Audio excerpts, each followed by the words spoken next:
Când cei care au fost aleși să conducă țara se ocupă în mod paradoxal de cu totul alte lucruri. Atunci, în 1859, politicienii s-au preocupat de națiune, de unirea principatelor. Ai noștri se ocupă de grațiere. Grațierea propriilor dosare. A fost ales atunci Cuza, Alexandru Ioan Cuza, domnitor în Moldova și în țara românească, și s-a apucat de treabă.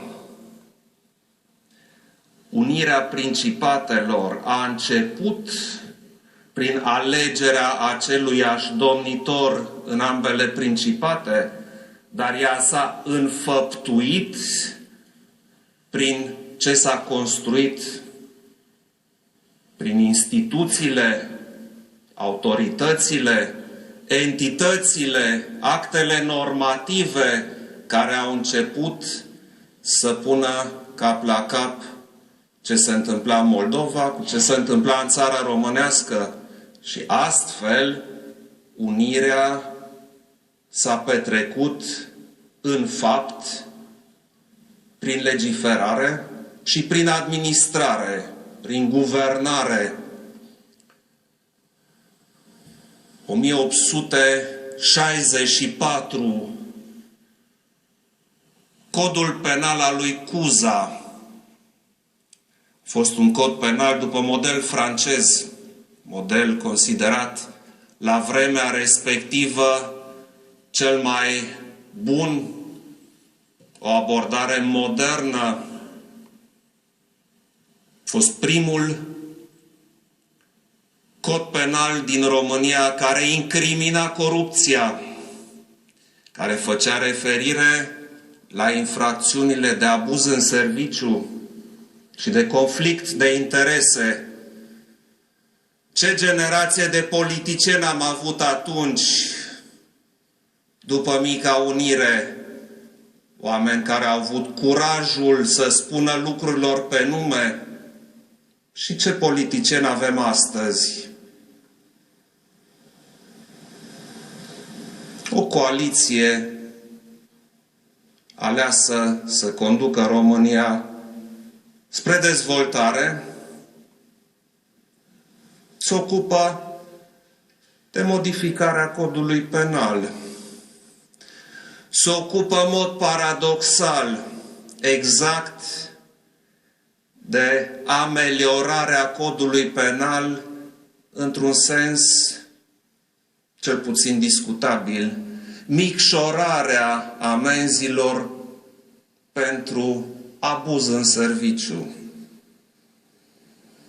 Ce diferență, ce clasă politică am avut și unde am ajuns.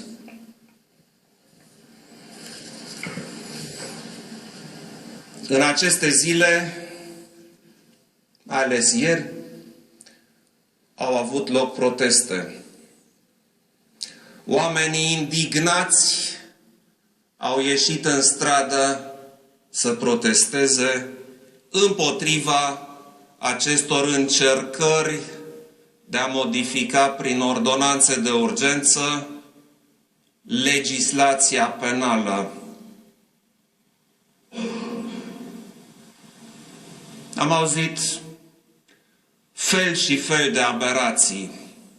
Imediat după ce au ieșit oamenii în stradă, activiști, agitați și agitatori au fugit la televiziunile obediente să explice poporului că este o nouă mineriadă, auzi, aberație, că este o lovitură de stat. Cetățenii să dea lovitură de stat? Nu, politicienii dau lovitura de stat, doar că nu dau lovitura de stat, dau lovitura de grație statului de drept din România. De ce au ieșit oamenii? Simplu de tot. PSD-ul și cu satelitul lui ALDE au promis bunăstare românilor, au promis că vor rezolva problemele României, au promis dezvoltare economică, au promis salarii mai mari, au promis pensii mai mari și oamenii de bună credință i-au votat. Și când au ajuns efectiv la guvernare, s-au apucat de cu totul altceva.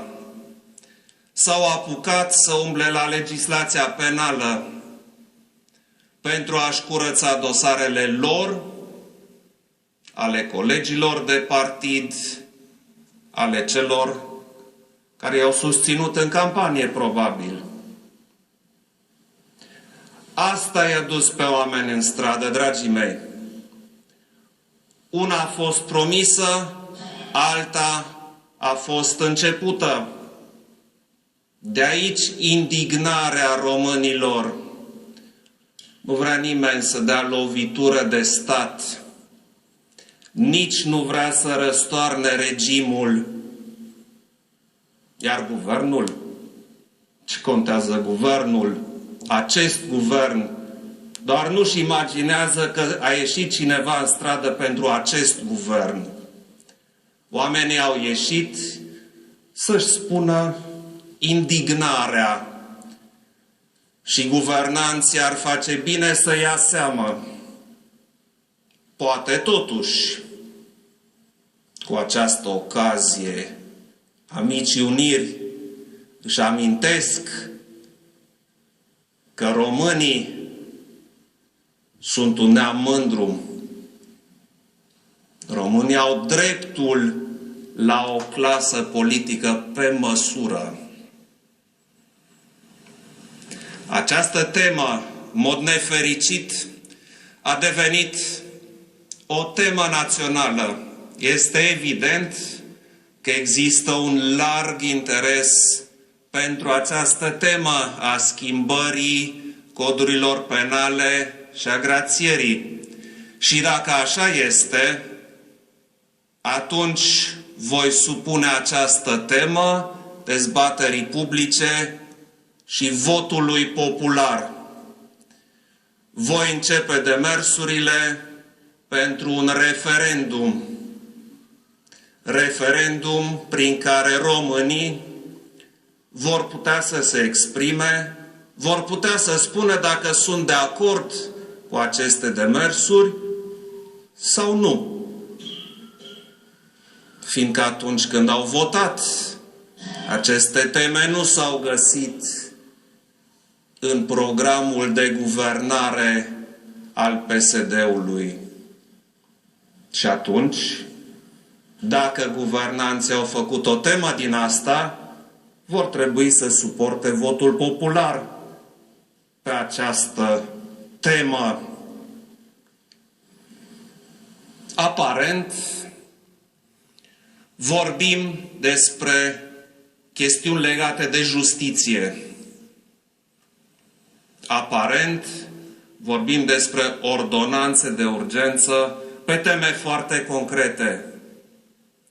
În realitate, dragi români, vorbim despre ce fel de națiune vrem să fim. Vrem să fim o națiune puternică, un stat de drept, sau vrem să fim o națiune așa și așa, cu un stat de drept care poate fi înmuiat și discutat. Vrem să fim o națiune care seamănă cu generația care a făcut Mica Unire? Sau vrem să fim o națiune care nu îndrăznește să ridice vocea. Vrem să fim o națiune între celelalte națiuni, așa cum sunt națiunile europene? Sau vrem să fim o națiune care nu îndrăznește să ridice vocea în corul națiunilor europene? Așadar, dragii mei, trebuie să ne hotărâm ce fel de națiune suntem, ce fel de națiune vrem să fim. Eu îmi doresc o națiune puternică. Eu îmi doresc o națiune de oameni mândri și liberi. Românii sunt mândri și liberi și îmi doresc o națiune condusă de politicieni integri. Îmi doresc o națiune condusă de politicieni competenți. Orice altceva pentru mine este prea puțin. Iar pentru a obține acest lucru, pentru a atinge acest obiectiv, pentru mine niciun preț nu este prea mare. La mulți ani!